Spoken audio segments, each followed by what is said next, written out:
돈으로 팔았어. 세상에는 절대 용서받을 수 없는 배신이 있다.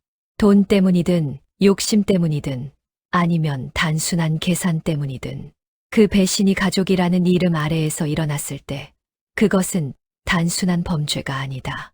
그것은 관계 전체에 독을 푸는 행위다. 나는 그것을 가방 하나로 깨달았다. 34살 결혼 4년 차. 나 박지수는 평범한 회사원이다. 특별히 부유하지도 특별히 가난하지도 않다. 그냥 성실하게 일하고 아끼며 사는 사람. 그 아낌의 결정체가 샤넬 클래식 플랫백이었다. 결혼 전 5년을 모았다. 정확히는 4년 11개월. 점심 도시락을 싸고 택시 대신 버스를 타고 카페 대신 사무실 커피를 마시며 모은 돈 730만 원. 백화점 매장에 들어가 그 가방을 처음 들었을 때 손이 떨렸다.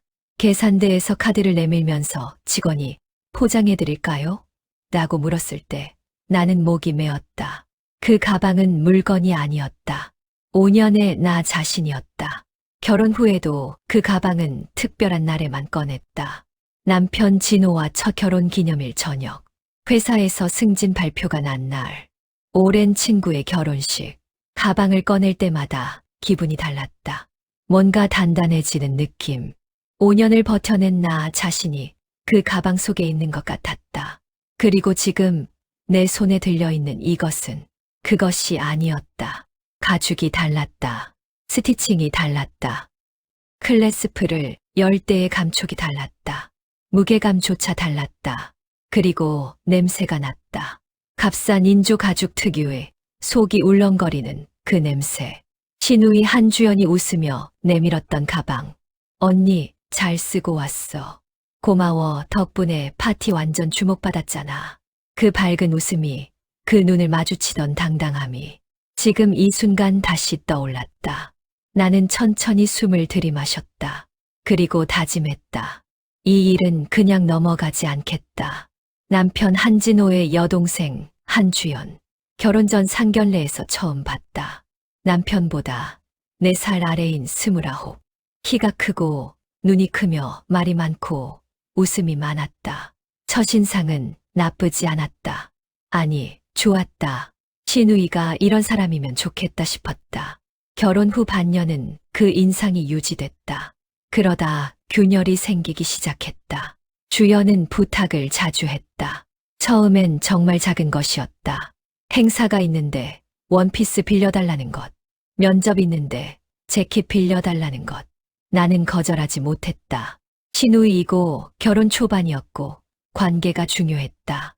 그런데 시간이 지날수록 부탁의 크기가 달라졌다. 현금을 빌려달랐다. 처음엔 5만 원, 다음엔 20만 원, 그 다음엔 50만 원. 월급날 바로 줄게라는 말과 함께. 그런데 월급날이 지나도 연락이 없었다. 내가 먼저 연락하면 아, 깜빡했어. 다음 달에 라고 했다. 그리고 또 잊었다. 그렇게 쌓인 것이 170만 원이었다. 남편한테 말하기 애매했다. 동생 이야기이니까. 가족 간의 돈 이야기를 꺼내는 게 불편했다. 나는 그냥 포기하자는 마음으로 있었다. 그런데 그 주연이 작년 10월에 또 부탁을 했다. 언니, 나 다음 달에 회사 VIP 파티가 있어. 있잖아, 언니 샤넬 가방 그거 한 번만 빌려주면 안 될까? 거기 가면 진짜 가방이 다 명품이거든. 나 제대로 된 가방이 없어서. 그 말을 들었을 때 나는 즉각 거절했어야 했다. 그런데 남편이 옆에 있었다. 여보, 주연이가 중요한 자리라는데 빌려주자. 남편은 늘 그랬다. 주연한테 뭔가 요청이 오면 일의 동생 편에서 부탁을 거들었다. 동생을 너무 좋아했다. 둘이 어려서부터 단둘이 자랐는지 유독 끈끈했다. 나는 속이 쓰렸지만 웃으며 말했다. 조심히 써야 해. 그 가방 나한테 굉장히 소중한 거야. 알아. 언니 당연하지. 내가 얼마나 조심히 쓰는데. 파티 끝나고 바로 돌려줄게. 주연은 두 손으로 가방을 받아들고 갔다. 나는 그 뒷모습을 보며 이미 알고 있었다. 무언가 찜찜하다. 그런데 증명할 수가 없었다. 아직은. 파티 날짜가 지났다. 일주일이 지났다. 보름이 지났다. 주연한테서 연락이 없었다. 내가 먼저 카톡을 보냈다. 주연아, 가방은? 언니, 미안, 내가 깜빡했어. 이번 주 안에 줄게. 또 일주일. 연락 없음. 주연아, 가방 언제 줄 거야? 언니, 나 요즘 너무 바빠. 주말에 갖다 줄게. 주말이 지났다. 연락은 없었고, 한 달이 지났다. 그러다 어느 화요일 오후, 주연이 아무 예고 없이 우리 집 앞에 나타났다. 언니, 나 왔어. 여기 가방 가져왔어. 쇼핑백을 내밀었다. 밝은 얼굴이었다. 너무 밝은 얼굴이었다. 나는 그 밝음이 이상했다. 들어와. 쇼핑백에서 가방을 꺼냈다. 그리고 냄새가 났다. 인조 가죽의 냄새, 값싼 접착제의 냄새, 내 샤넬에서는 절대 나지 않는 냄새. 나는 표정을 관리했다. 고마워, 주연아. 차 한잔 할래? 응. 언니 커피 마시고 싶었어. 주연이 소파에 앉고 나는 주방 커피 머신으로 걸어갔다. 돌려준다고 약속한 지 한참 지나서 찾아온 신우이의 뻔뻔함에 손이 떨렸다. 그날 밤 나는 가방을 들고 안방으로 들어갔다. 문을 잠갔다. 불을 환하게 켜고 가방을 테이블 위에 놓았다. 핸드폰으로 샤넬 정품 감별법을 검색했다. 수십 개의 글과 영상이 나왔다. 하나씩 확인했다. 클래스프. 샤넬 정품의 클래스프는 CC, 로고가 좌우 대칭으로 정교하게 맞물린다. 이 가방의 CC는 왼쪽 C가 오른쪽 C보다 미세하게 낮았다. 바느질. 정품은 1인치당 바느질 수가 일정하고 촘촘하다. 이 가방의 바느질은 모서리 부분에서 간격이 흐트러졌다. 안감. 진짜 샤넬 클래식의 안감은 샤넬 로고가 직조된 패턴이 있다. 이 안감은 로고가 프린트된 것이었다. 직조가 아니라 시리얼 번호. 가방 구매 시 받은 보증서에 시리얼 번호가 있었다. 서랍에서 보증서를 찾았다. 비교했다. 번호가 달랐다. 완전히 달랐다. 나는 가방을 내려다봤다. 이건 짝퉁이다. 그것도 꽤 퀄리티 좋은 1급 짝퉁. 일반인이 보면 구분하기 어려운 수준. 그러나 나는 알았다. 5년을 모아서 산 가방이었으니까. 처음 받아들었을 때의 무게, 냄새, 감촉을 손이 기억하고 있었으니까. 다음 날 아침 나는 남편이 출근한 직후 집을 나섰다. 강남에 있는 명품 감정 업체. 미리 예약을 잡았다. 30대 초반의 남성 감정사가 가방을 받아들었다. 100마디 말 없이 조용히 살펴보기 시작했다. 감정사는 바느질을 봤다. 클래스프를 열고 닫았다. 안감을 확인했다. 깊이를 손으로 눌러봤다. 7분이 지났다. 감정사가 가방을 내려놓았다. 이거 정품 아닙니다. 그 한마디가 귀에 들어왔을 때 이미 알고 있었는데도 심장이 쿵했다. 1급 모조품입니다. 시중 가격은 보통 15만 원에서 30만 원 사이에서 거래됩니다. 15만 원에서 30만 원. 내 가방의 정가는 730만 원이었다. 현재 중고 시세는 최소 550만 원이었다. 감정서 발급해드릴까요? 네, 부탁드립니다. 감정서를 받아들고 업체 밖으로 나왔다. 11월 초의 바람이 차갑게 얼굴을 때렸다. 나는 한동안 그 자리에 서 있었다. 730만 원. 아니, 가격의 문제가 아니었다. 5년이었다. 5년을 모았다. 그것을 한주연, 이 망할 신우이가 팔았다. 분노가 한꺼번에 올라왔다. 그러나 나는 그것을 눌렀다. 지금은 분노할 때가 아니었다. 지금은 모아야 할 때였다. 증거를. 나는 핸드폰을 꺼내고 중고 거래 앱을 열었다. 검색창에 샤넬 클래식 플랫백 중고 판매를 쳤다. 수십 개의 매물이 나왔고 나는 하나씩 다 눌러봤다. 세 번째 게시물에서 멈췄다. 판매자 닉네임 준이22점. 주연이 SNS에서 쓰는 닉네임이었다. 인스타그램, 트위터, 모든 플랫폼에서 준이22를 썼다. 게시글을 열었다. 샤넬 클래식 플랫백 미디엄. 가격 560만 원. 해외 출장 선물로 받았으나 제 스타일이 아니라 판매합니다. 상태 S급. 사진이 여러 장 올라와 있었다. 첫 번째 사진. 가방 전체 컷. 나는 핸드폰 화면을 확대했다. 클래스프. 나는 내 샤넬을 처음 받았을 때 클래스프가 살짝 긁혀 있는 것을 봤다. 구매 후 한 달쯤 지났을 때 열쇠고리에 걸려서 생긴 미세한 흠집. 눈에 잘 띄지 않는 작은 것이었지만 나는 그것을 기억했다. 확대한 사진 속 클래스프에 그 흠집이 있었다. 나는 핸드폰을 꽉 쥐었다. 스크린샷을 찍었다. 게시글 전체, 판매자 닉네임, 가격, 사진들. 하나도 빠짐없이. 그 다음엔 판매자 프로필로 들어갔다. 거래 후기가 있었다. 샤넬 가방 거래 후기가 한 달 전 날짜로 올라와 있었다. 포장 정말 꼼꼼하게 해주셨고 빠른 발송 감사합니다. 가방 너무 예뻐요. 한 달 전 주연이가 가방을 가져간 지 정확히 10일 만에 판 것이었다. 10일 만에 팔았다. 그 사이 그 가방을 파티에 들고 가지도 않았을 것이다. 파티는 2주 후였으니까 처음부터 팔 생각으로 가져간 것이었다.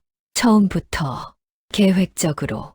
나는 그 후기까지 스크린샷으로 저장했다. 그 다음으로 한 것은 CCTV 확인이었다. 우리 아파트 현관 앞에 설치된 카메라. 관리사무소에 요청해서 주연이 가방을 가져간 날과 돌려준 날의 영상을 받았다. 가져간 날. 주연이 내 샤넬을 양손에 들고 나가는 모습이 선명하게 찍혔다. 돌려준 날. 쇼핑백을 들고 들어오는 모습. 그 쇼핑백 안의 가방 형태. 두 가방은 미묘하게 달랐다. 같은 가방이 아니었다. 마지막으로 내가 꺼낸 것은 카톡 대화 내역이었다. 가방 빌려달라는 요청부터 조심히 쓰겠다는 약속, 파티 끝나고 바로 돌려준다는 말, 그리고 한 달 동안 연락을 회피하던 흔적까지 모두 캡처했다. 그리고 마지막으로 꺼낸 것은 구매 영수증과 보증서였다. 5년 전 백화점 영수증, 시리얼 번호가 적힌 보증서, 가방을 산 날 직원이 찍어준 인증 사진까지. 나는 이것들을 하나의 폴더에 정리했다. 총 5가지. 공식 감정서, 중고거래 게시글 스크린샷 및 판매 후기, CCTV, 영상 2개, 카톡 대화, 캡처, 구매 영수증 및 보증서. 이것이 내 손에 있었다. 나는 폴더를 닫고 핸드폰을 내려놓았다. 이제 남편한테 말해야 했다. 그것이 가장 어려운 일이었다. 남편 한진호는 동생 주연을 세상에서 가장 아꼈다. 2살 때 아버지가 떠났다. 어머니 혼자 둘을 키웠다. 진호는 12살부터 아르바이트를 해서 주연이의 학원비를 댔다.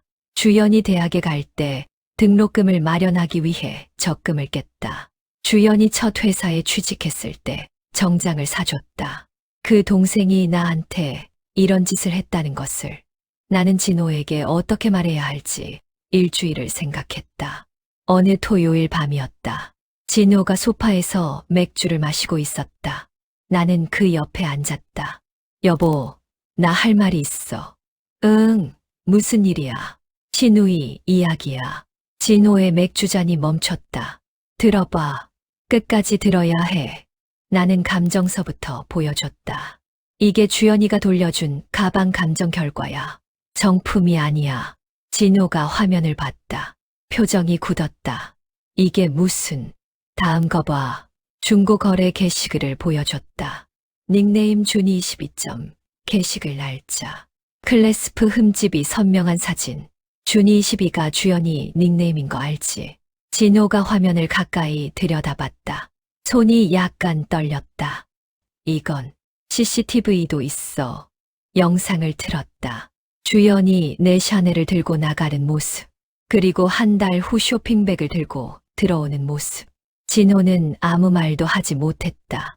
카톡 대화, 구매 영수증, 보증서 하나씩 다 보여줬다. 한참 침묵이 흘렀다. 그러다 진호가 말했다.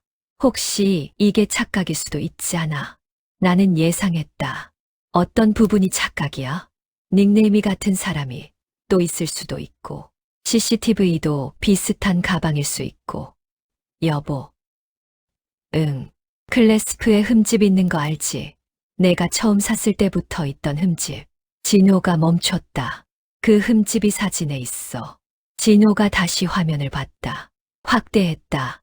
한참 봤다. 그리고 핸드폰을 내려놓았다. 긴 침묵이 흘렀다.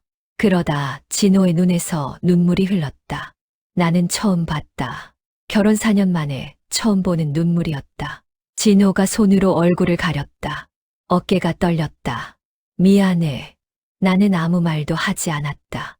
내가 주연이 편을 너무 들었어. 돈도, 옷도, 이번 가방도.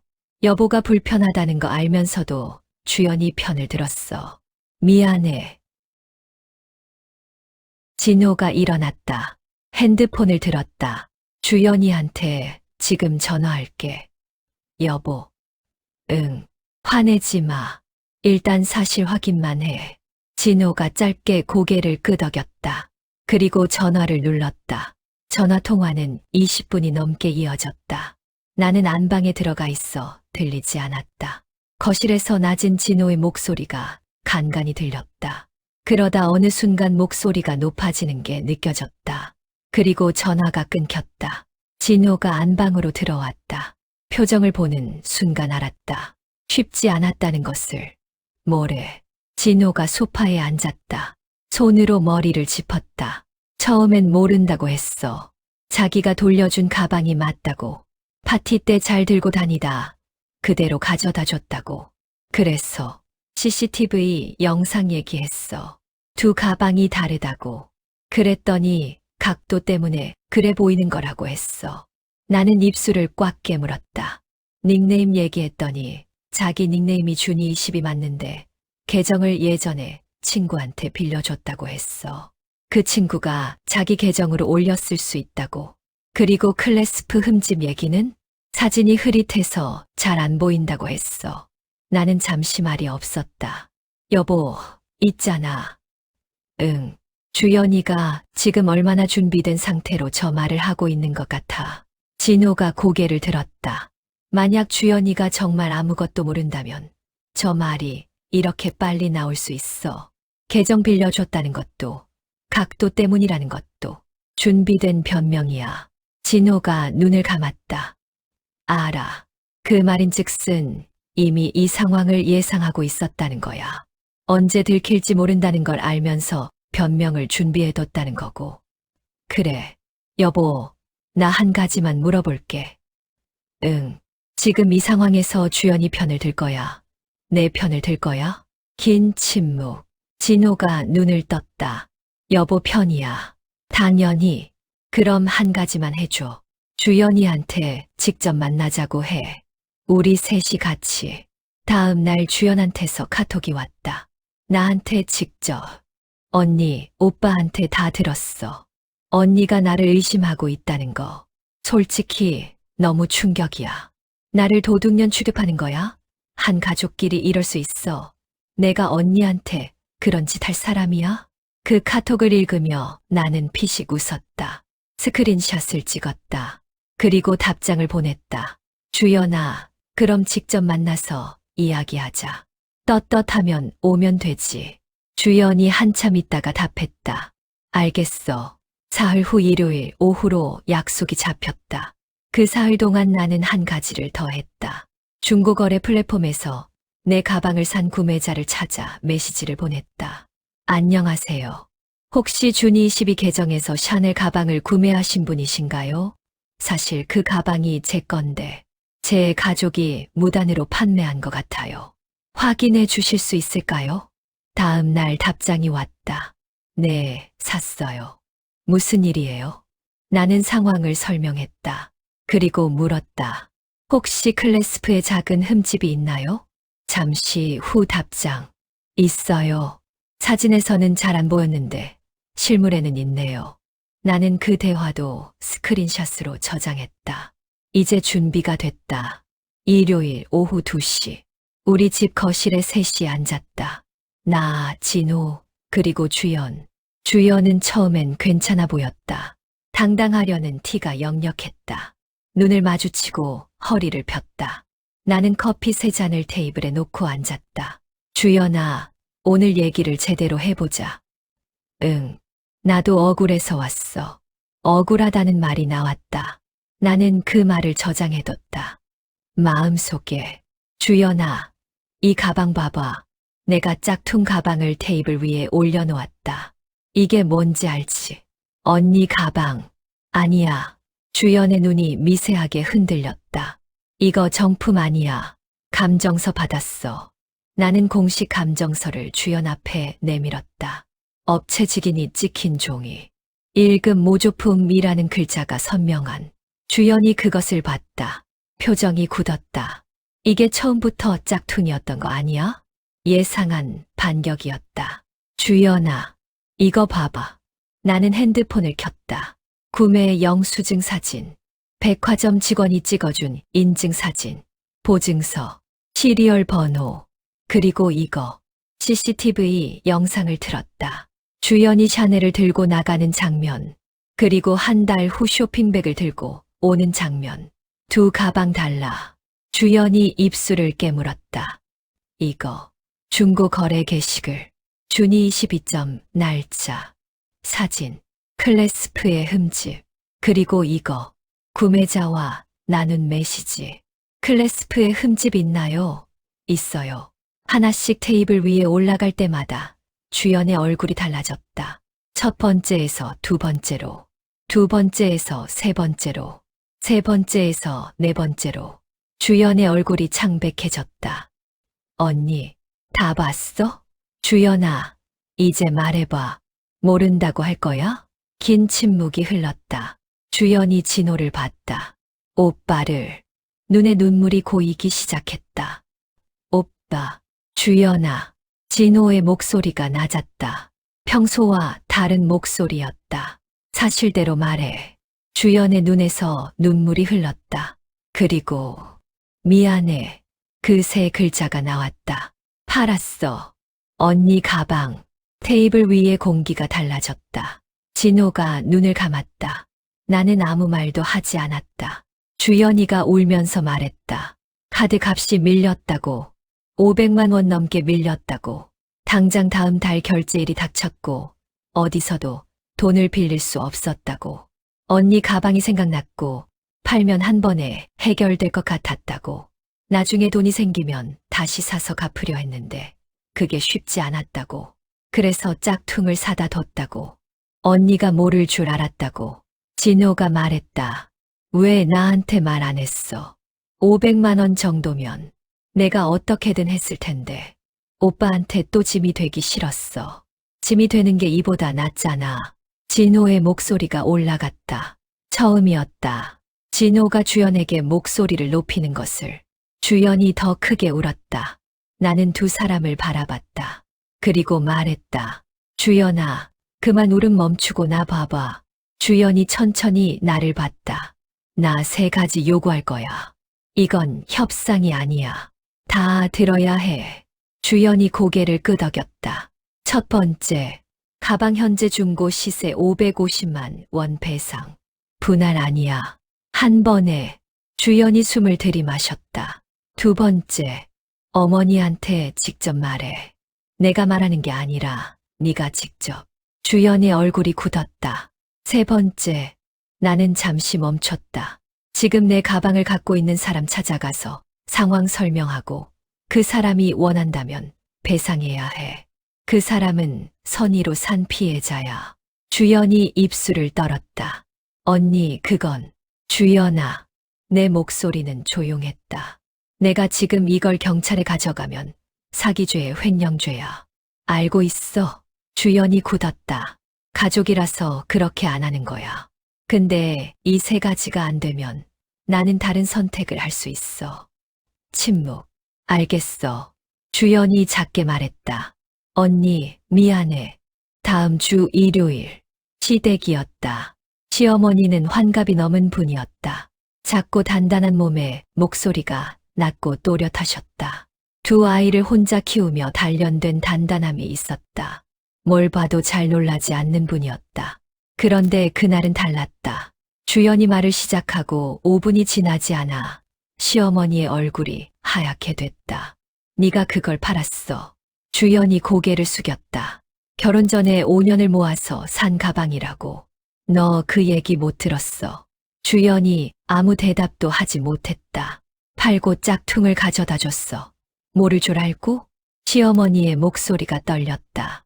나는 그 자리에서 가만히 앉아 있었다. 엄마.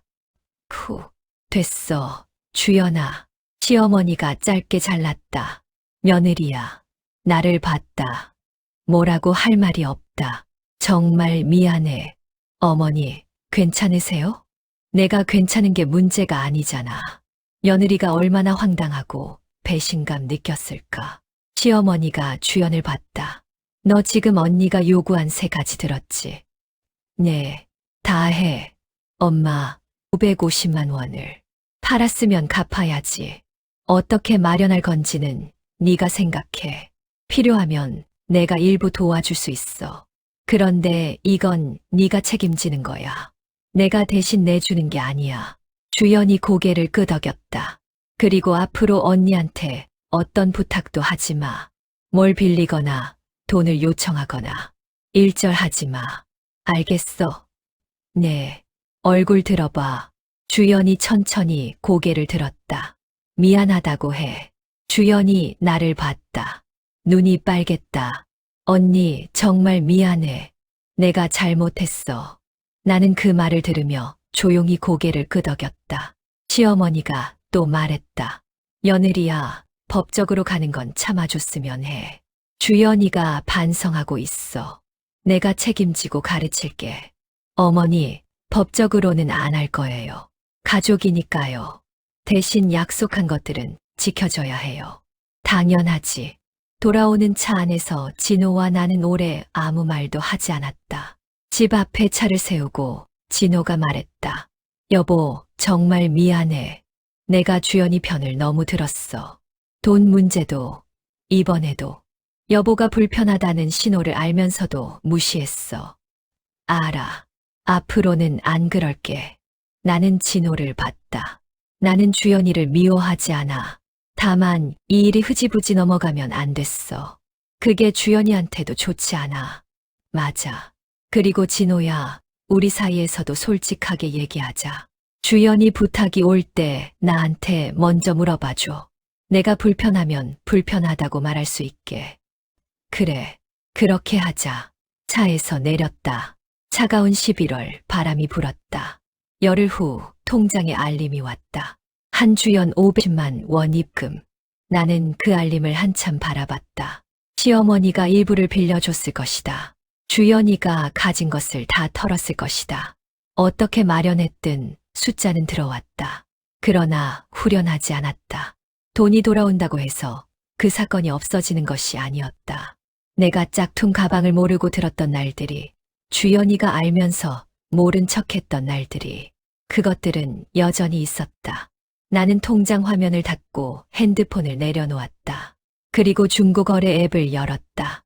주니스 무드 판매 게시글로 들어갔다. 게시글은 완료 처리가 됐지만 남아 있었다. 나는 거기에 댓글을 달았다. 내 계정으로, 실명으로, 이 가방의 원소유자입니다. 판매자 준이 22는 가족에게 이 가방을 빌린 후 무단으로 판매했습니다. 현재 당사자가 사실을 인정하고 배상을 완료한 상태입니다. 구매자분께서는 가방의 출처를 알고 계시길 바랍니다. 그리고 또 한 가지를 했다. 구매자에게 다시 메시지를 보냈다. 안녕하세요. 이전에 연락드린 가방 원소유자입니다. 상황이 정리됐음을 알려드립니다. 가방은 저의 가족이 무단 판매한 것이 확인됐고 해당인이 사실을 인정하고 배상했습니다. 구매자분께서도 정상적인 경위를 모르고 가방을 구매하신 피해자이십니다. 혹시 불편하신 점이 있으시면 연락주세요. 답장이 왔다. 아, 그런 사연이 있었군요. 저는 괜찮아요. 가방 잘 쓰고 있어요. 힘드셨겠어요. 짧은 답장이었지만 나는 그것을 읽으며 뭔가가 풀리는 것을 느꼈다. 그 구매자도 알게 됐다. 자신이 산 가방이 어디서 온 것인지, 사실은 사실로 남아야 했다. 그 댓글과 메시지 이후 준이 22 계정에는 신고가 들어왔다. 플랫폼에서 계정을 정지시켰다. 주연한테서 카톡이 왔다. 언니, 그 댓글 지워주면 안 돼. 나는 잠시 생각했다. 그리고 답했다. 주연아, 그 댓글 내용이 사실이야. 나는 사실인 것을 지울 수 없어. 주연한테서 더 이상 답장이 오지 않았다. 시어머니한테서 전화가 왔다. 며느리야, 주연이 계정이 정지됐다고 하더라. 네, 어머니. 신고가 들어간 것 같아요. 아가, 주연이가 많이 반성하고 있어. 알아요, 어머니. 그 댓글은 좀 지워줄 수 없어. 나는 조용히 말했다. 어머니, 저도 생각해봤어요. 그런데 그 내용이 거짓이 아니에요. 사실을 사실로 두는 것이 잘못인 것 같지 않아요. 다만 어머니가 약속해주신 것들이 지켜진다면 그 이상은 제가 더 하지 않을게요. 시어머니가 한참 말이 없었다. 알겠어. 며느리가 맞아.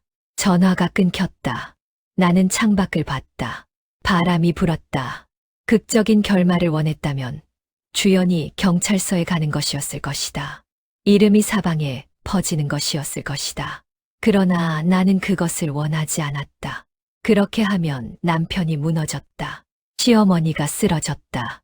우리 가정이 박살났다. 나는 그 대신 3가지를 얻었다. 사실의 인정, 배상, 그리고 다시는 이런 일이 반복되지 않을 구조. 그것으로 충분했다. 가방은 돈으로 돌아왔다. 그 돈으로 다른 가방을 살 것이다. 이번에는 신우이한테 절대 빌려주지 않을 가방으로 2달이 지났다. 1월의 어느 토요일 오전, 나는 혼자 백화점에 갔다. 남편은 집에 있었다. 같이 가자고 했지만 혼자 가고 싶었다. 이번엔 혼자 고르고 싶었다. 명품관을 둘러봤다. 서두르지 않았다. 이 매장, 저 매장 들어가서 보고, 들어보고, 물어보고, 1시간쯤 지나서 멈춘 곳은 보테가 베네타 매장이었다. 인트레치아토 토트백, 짙은 갈색의 가죽이 엮인 가방, 화려하지 않았다. 로고도 없었다. 그런데 손에 쥐는 순간 달랐다. 묵직하고 탄탄하고 진짜인 것의 감촉이 손에 전해졌다. 가격을 봤다. 480원. 배상받은 550만 원으로 살 수 있었다. 계산대에서 카드를 내밀었다. 직원이 포장을 해줬다. 리본을 묶었다. 쇼핑백에 담았다. 감사합니다. 백화점을 나왔다. 겨울 햇살이 차갑고 선명하게 쏟아졌다. 나는 쇼핑백을 들고 잠시 멈췄다. 5년을 모아 산 샤넬이 사라진 것은 여전히 아팠다. 그 가방에 담겨 있던 기억들이, 중요한 날들이, 그러나 이 가방에도 기억이 쌓일 것이다. 다른 기억들이, 더 단단한 기억들이. 나는 쇼핑백을 들고 걸었다. 남편한테 카톡을 보냈다. 새 가방 샀어. 이번엔 절대 안 빌려줄 거야. 바로 답장이 왔다. 크크크 알겠어. 이번엔 내가 지킬게. 나는 피식 웃었다. 지하철역으로 내려갔다. 에스컬레이터를 타며 쇼핑백을 내려다봤다. 내 것이었다. 온전히 내 것. 아무도 빌릴 수 없는, 아무도 팔 수 없는, 내가 지키고, 내가 쓰고, 내 이야기가 담길. 그것으로 충분했다. 그것으로 충분했다. 여러분이라면 신우이에게 어떻게 하셨을까요? 댓글 남겨주세요. 아무리 신우이라고 해도 잘못을 알려주고 책임지게 하는 게 맞다면 좋아요와 구독 한번 눌러주세요.